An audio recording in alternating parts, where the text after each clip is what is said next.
அதுக்குறித்து ஒரு கான்ட்ரடிக்ஷன் உண்டாகும். மற்றபடி பெரிய சம்சயம் இனி நம்ம ஆன்டிமார்டம் ட்ரௌனிங்கா இல்லை போஸ்ட்மார்டம் ட்ரௌனிங்கா அதை வச்சு தான் நம்ம கிளாரிஃபை செய்யணும். ஸோ பிஎம்சியில் தெரிய வரும். அந்த ആംഗിളിലും ഇൻവെസ്റ്റിഗേഷൻ ചെയ്തിട്ടുണ്ട്. ഇപ്പോൾ ഇൻവെസ്റ്റിഗേഷൻ ടീമുക്ക് ഇൻസ്ട്രക്ഷൻസ് കൊടുത്തിട്ടുണ്ട്. അവർ അവിടെ താമസിക്കുന്ന ആൾക്കാർ ഇവർ തമിഴ്നാട് സ്വദേശിയാണ്. താമസിക്കുന്ന ആൾക്കാർ മൈഗ്രൻ്റ് ലേബേഴ്സ്. സോ അവരുടെയും ഹൗസ് ഓണറുടെയും എല്ലാം സ്റ്റേറ്റ്മെൻറ്റ് എടുക്കും. അവരുടെ ഫോർമലായിട്ട് ചോദിച്ചിട്ടുണ്ട്.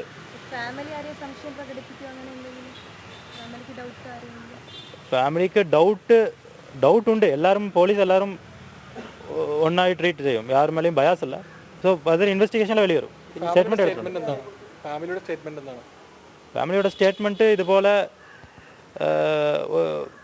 ഒരു ആ വീട്ടിൽ 5 പേർ താമസമാണ്. സോ ഒരു പെൺകുട്ടി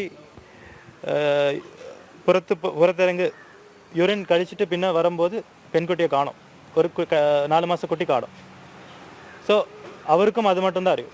സോ അതുപോലെ എല്ലാവരുടെയും അത് സ്റ്റേറ്റ്മെൻറ്റ് ചെയ്തിട്ട് അതിലതും കോൺട്രഡിക്ഷൻ ഉണ്ടാണ്. ഇപ്പോൾ ഇൻവെസ്റ്റിഗേഷനിൽ നോക്കിയിട്ടുണ്ട്. പിന്നെ കുഞ്ച് കടന്ന് അമ്മയ്ക്ക് അടുത്ത് കുഞ്ഞ് ഉറങ്ങിയിട്ടുണ്ട്. അമ്മയ്ക്ക് അറിയില്ല. അമ്മ ഉറങ്ങിയിട്ട് പറഞ്ഞിട്ടുണ്ട്, സ്റ്റേറ്റ്മെൻറ്റിൽ പറഞ്ഞിട്ടുണ്ട്. 10-12 വയസ്സ്. ഇന്നും കൃത്യമായിട്ട് അറിയില്ല. കുട്ടി എന്താ പറയുന്നത്? 12 വയസ്സുള്ള അത് മുദ്രം കഴിച്ചിട്ട് പിന്നെ വരുമ്പോൾ കുട്ടിയെ കാണുവാൻ പറഞ്ഞിട്ടുണ്ട്.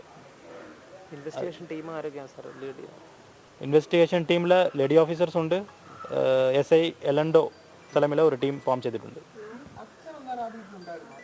അച്ഛനും ഉണ്ടായി. അച്ഛൻ, അമ്മ, കുട്ടി, ഇന്നും 2 കുട്ടിയുണ്ട്. അച്ഛനും ഉറങ്ങി. അവർ കൊടുത്ത സ്റ്റേറ്റ്മെൻറ്റ് പ്രകാരം അവർ ഉറങ്ങി. സെയിം ഒരു ചെറിയ ഹാളാണ്. ഒരു 2 റൂം വീട്. എല്ലാവരും അവിടെ കിടക്കും.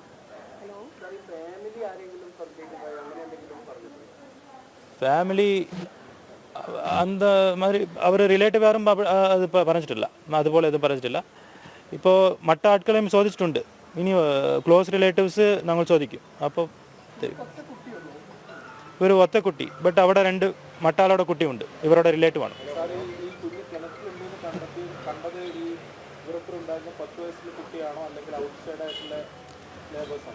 അവിടെ താമസിക്കുന്ന ഒരാളാണ്. ഇവരല്ല. 10 വയസ്സില്ല താമസിക്കുന്ന ഒരാൾ. സസ്പീഷൻ ഉണ്ട്. Unnatural death. ഇപ്പോൾ ഫർദർ ഇൻവെസ്റ്റിഗേഷനിൽ എല്ലാം അത് കോൺട്രഡിക്ഷൻ ഉണ്ടാവണം. നമ്മൾ മർഡറായിട്ട് മാറ്റും. കോൺട്രഡിക്ഷൻ ഉണ്ടായിട്ടാണ്. ഇപ്പോൾ ഫർദർ ഇൻവെസ്റ്റിഗേഷൻ ഒരു half an hour once progress കൊടുക്കാൻ പറ്റില്ലല്ലോ. കുറേ സമയമെടുക്കും. ഇന്ന് നമുക്ക് കാര്യം വരും. Okay okay. വളപട്ടണത്ത് പിഞ്ചു കുഞ്ഞിൻ്റെ മൃതദേഹം കിണറ്റിൽ കാണപ്പെട്ട സംഭവത്തിൽ വളപട്ടണം SHO മാധ്യമങ്ങളെ കാണുകയായിരുന്നു. തത്സമയ സംപ്രേഷണമാണ് പ്രേക്ഷക കണ്ടത്. കുഞ്ഞിൻ്റെ മാതാപിതാക്കൾ ഉൾപ്പെടെയുള്ളവരുടെ മൊഴി എടുത്തു എന്നാണ് SHO പറയുന്നത്. ഈ വാർത്തയുടെ വിശദാംശങ്ങളുമായി കണ്ണൂരിൽ നിന്ന് മിഥുൻ പിള്ള ചേരുന്നു. മിഥുൻ, ഇത് കൊലപാതകമാണ് എന്ന് പോലീസ് പറയുന്നുണ്ടോ? ഇപ്പോൾ കൊലപാതകമാണ് എന്നൊരു നിഗമനത്തോടു കൂടി തന്നെയാണ് പോലീസിന്റെ അന്വേഷണം മുന്നോട്ട് പോകുന്നത്. കാരണം ഈ കേസുമായി ബന്ധപ്പെട്ട് 4 മാസം പ്രായമുള്ള പെൺകുട്ടിയാണ് മരണപ്പെട്ടിരിക്കുന്നത്. ദുരൂഹ സാഹചര്യത്തിലാണ് ആ കുട്ടിയുടെ മൃതദേഹം ഈ മാതാപിതാക്കളും ഈ കുട്ടിയും താമസിച്ചിരുന്ന ക്വാർട്ടേഴ്സിന് സമീപത്തെ കിണറ്റിൽ കണ്ടെത്തുന്നൊരു സാഹചര്യമുണ്ടായത്. തമിഴ്നാട് സ്വദേശികളായ മുത്തു അക്കമാൾ ദമ്പതികളുടെ 4 മാസം മാത്രം പ്രായമുള്ള യസിക എന്ന പെൺകുട്ടിയാണ് മരിച്ച നിലയിൽ കണ്ടെത്തിയത്. നമുക്കറിയാം, 4 മാസം പ്രായമുള്ള ഒരു പെൺകുട്ടി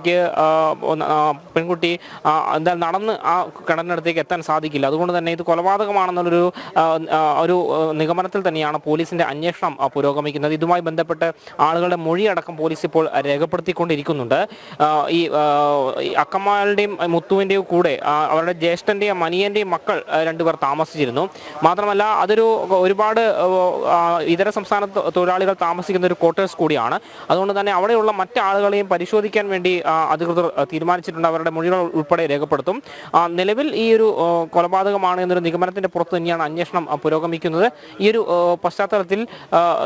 ഒരു പശ്ചാത്തലത്തിൽ എന്തെങ്കിലും ദുരൂഹത ഈ സംഭവവുമായി ബന്ധപ്പെട്ടുള്ള കൃത്യമായ പരിശോധന നടത്തി വരുന്നുണ്ട്. നിലവിൽ ഇൻക്വസ്റ്റ് നടപടികൾ പൂർത്തിയായിട്ടുണ്ട്. കണ്ണൂർ ജില്ലാ ആശുപത്രിയിലാണ് മൃതദേഹം സൂക്ഷിച്ചിരിക്കുന്നത്. അവിടെ നിന്ന് അല്പസമയത്തിനകം ഈ ഇൻക്വസ്റ്റ് നടപടികൾ പൂർത്തിയാക്കിയ ശേഷം പരിയാരം മെഡിക്കൽ കോളേജ് ആശുപത്രിയിലേക്ക് മൃതദേഹം മാറ്റും. അവിടെ വെച്ചിട്ടായിരിക്കും പോസ്റ്റ്മോർട്ടം നടപടികൾ ഉണ്ടാവുക.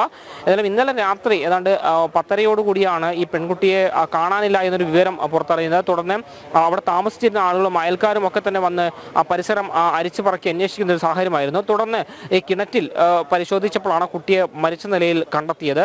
തുടർന്ന് ഉടൻ തന്നെ അവിടെ ഉണ്ടായിരുന്ന ഇതര സംസ്ഥാന തൊഴിലാളികളായ 2 പേർ ഈ കിണറ്റിലിറങ്ങി കുട്ടിയെ പുറത്തെടുത്തു, ആശുപത്രിയിലേക്ക് എത്തിക്കുകയും ചെയ്തു. പക്ഷേ അവിടെ എത്തുമ്പോഴേക്കും ഈ കുഞ്ഞ് മരിച്ചിരുന്നു എന്നൊരു വിവരമാണ് മനസ്സിലാക്കാൻ വേണ്ടി സാധിച്ചത്. തുടർന്ന് സംഭവം വളവട്ടം പോലീസിൽ അറിയിക്കുകയും പോലീസ് അസ്വാഭാവിക മരണത്തിന് കേസെടുത്ത് അന്വേഷണം ആരംഭിക്കുകയും ചെയ്തിട്ടുണ്ട്.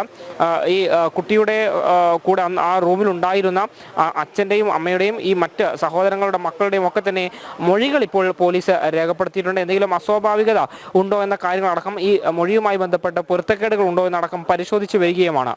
മാതാപിതാക്കളെ തന്നെയാണോ പോലീസ് സംശയിക്കുന്നത്? ഇപ്പോൾ നേരത്തെ SHO പറഞ്ഞത് 2 പേരും ഉറങ്ങുകയായിരുന്നു എന്നാണ് പറയുന്നത്. മാത്രമല്ല മിഥുൻ പറഞ്ഞു അവിടെ അന്യസംസ്ഥാന തൊഴിലാളികൾ ആ വീട്ടിൽ ആ ക്വാർട്ടേഴ്സിൽ ഉണ്ട് എന്നും പറയുന്നു. ആരെങ്കിലും മിസ്സിംഗ് ആയിട്ടുണ്ടോ? അവിടെ നിന്ന് ഏതെങ്കിലും ഒരു തൊഴിലാളിയെ കാണാതായിട്ടുണ്ടോ? അങ്ങനെ വല്ലതും നടന്നിട്ടുണ്ടോ? അതോ അവിടെയുള്ളവരൊക്കെ അവിടെ തന്നെ ഉണ്ടോ എന്നുള്ളതാണ്. അനിൽ, നിലവിൽ ആ ക്വാർട്ടേഴ്സിൽ താമസിക്കുന്ന ഇതര സംസ്ഥാന തൊഴിലാളികളൊക്കെ തന്നെ അവിടെ ഉണ്ട് എന്നാണ് മനസ്സിലാക്കാൻ വേണ്ടി സാധിക്കുന്നത്. പോലീസും ആ ഒരു പരിശോധന അതുമായി ബന്ധപ്പെട്ട് നടത്തുകയും ചെയ്തിട്ടുണ്ട്. അതായത് ഇതിൻ്റെ ഒരു സാഹചര്യം ഇങ്ങനെയാണ്. അതായത് ഒരു 9:30-10 മണിയോടുകൂടി അവിടെ ഉണ്ടായ അതായത് മുത്തുവും അക്കമ്മാളും ഈ 3 കുട്ടികളും അവിടെ കിടന്ന് ഉറങ്ങുകയായിരുന്നു.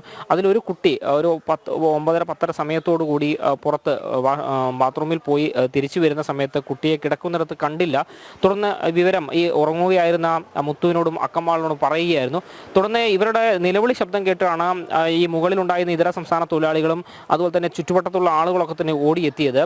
തുടർന്ന് ആ പരിസരമാകെ ഇവർ പരിശോധന നടത്തി. കുട്ടിയെ കാണാനില്ല എന്നിവർ പറയുന്നത് കേട്ട് പരിസരമാകെ പരിശോധന നടത്തി. ആ കൂട്ടത്തിൽ ഒരാൾ ഈ കിണറ്റിൽ നോക്കിയപ്പോഴാണ് കുട്ടിയെ കിണറ്റിൽ മരിച്ച നിലയിൽ കണ്ടെത്തിയത്. ഉടൻ തന്നെ ഇവർ പോലീസിനെ വിവരവും അറിയിക്കുകയും ചെയ്തിട്ടുണ്ട്. പോലീസ് അവിടെ വന്ന് കൃത്യമായ പരിശോധനകളൊക്കെ തന്നെ നടത്തി മൃതദേഹം ആശുപത്രിയിലേക്ക് മാറ്റുകയും ചെയ്തിട്ടുണ്ട്. നിലവിൽ ഇവരുടെ ഈ ഓരോരുത്തരെയും പ്രത്യേകം ഇരുത്തി ഇവരുടെ മൊഴികൾ രേഖപ്പെടുത്തുന്നുണ്ട്. അതായത് ഈ അക്കമ്മാളുടെയും അച്ഛൻ്റെയും മരിച്ച കുട്ടിയുടെ അച്ഛൻ്റെയും അമ്മയുടെയും കൂടാതെ സഹോദരങ്ങളുടെ മക്കളൊക്കെ തന്നെ മൊഴികൾ പ്രത്യേകം ഇരുത്തിയാണ് രേഖപ്പെടുത്തുന്നത്. എന്തെങ്കിലും തരത്തിലുള്ള പൊരുത്തക്കേടുകൾ ഈ മൊഴിയുമായി ബന്ധപ്പെട്ടുണ്ടോ എന്നാണ് അന്വേഷണ ഉദ്യോഗസ്ഥൻ പരിശോധിക്കുന്നുണ്ട്. ഏതായാലും പ്രതിയെ ഉടൻ തന്നെ പിടികൂടാൻ പറ്റുമെന്നൊരു ആത്മവിശ്വാസത്തിൽ തന്നെയാണ് പോലീസും ഉള്ളത്. അതിലും ഈ കേസ് സംഭവവുമായി ബന്ധപ്പെട്ട് കുട്ടിയുടെ മൃതദേഹം ഇപ്പോൾ കണ്ണൂർ ജില്ലാ ആശുപത്രിയിൽ സൂക്ഷിച്ചിരിക്കുകയാണ്. അവിടെ ഇൻക്വസ്റ്റ് നടപടികൾ ഉടൻ പൂർത്തിയാക്കും. അതിനുശേഷം പോസ്റ്റ്മോർട്ടത്തിനായി പരിയാരം മെഡിക്കൽ കോളേജ് ആശുപത്രിയിലേക്ക് മൃതദേഹം മാറ്റുമെന്നാണ് പോലീസ് തന്നെ ഇപ്പോൾ വ്യക്തമാക്കിയിട്ടുള്ളത്. അനിൽ നമ്പ്യാർ.